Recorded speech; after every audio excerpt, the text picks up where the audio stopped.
নমস্কাৰ, বসন্ত Sharma astrology YouTube চেনেললৈ আপোনালোকক স্বাগতম জনালোঁ।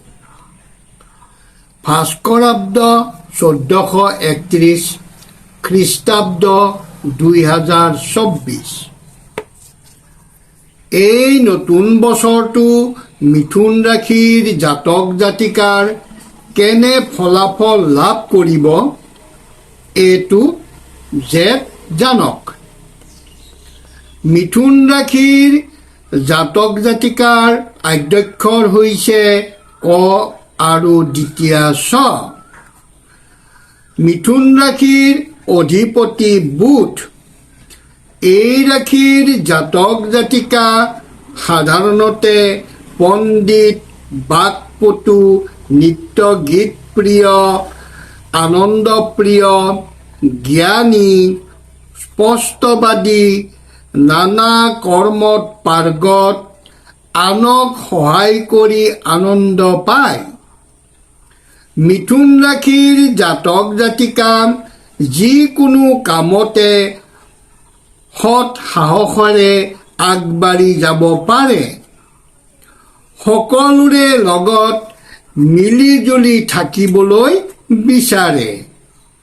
মিথুন ৰাশিৰ জাতক জাতিকা বহুত জেদী হয়। এই ৰাশিৰ জাতক জাতিকা স্পষ্টবাদী। মিথুন ৰাশিৰ জাতক জাতিকা স্পষ্টবাদী হোৱা বাবে শত্ৰু বেছি হয়। ধাৰ্মিক হয়, অসাধ্য সাধনকাৰী হয়। এই ৰাশিৰ জাতক জাতিকা শিক্ষক, কলা সাহিত্য,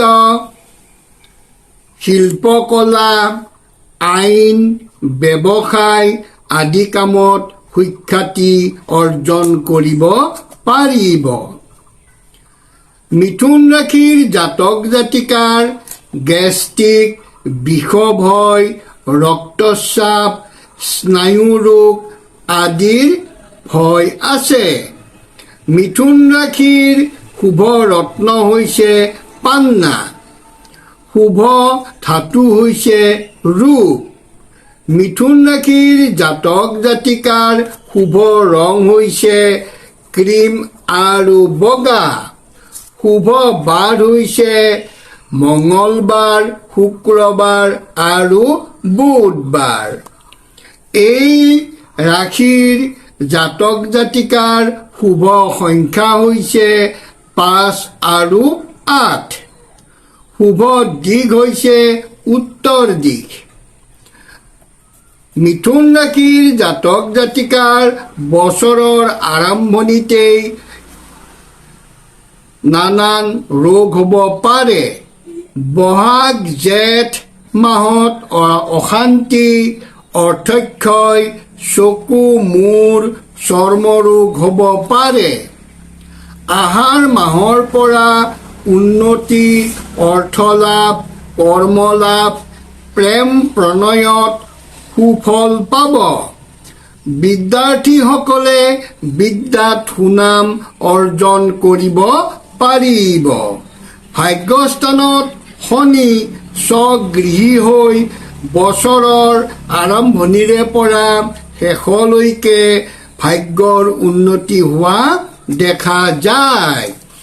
মিথুন ৰাশিৰ এই বৰ্ষৰ আয় হৈছে 11 গুণ, ব্যয় হৈছে 1, স্থিতি 10, ধৰ্ম 6, অধৰ্ম 2, সুখ 3, দুখ 1, ধৈৰ্য 4, উন্মত্ত 6, নিদ্ৰা 5, জাগ্ৰত 0, সুশীল 7, কুৰূপ 1।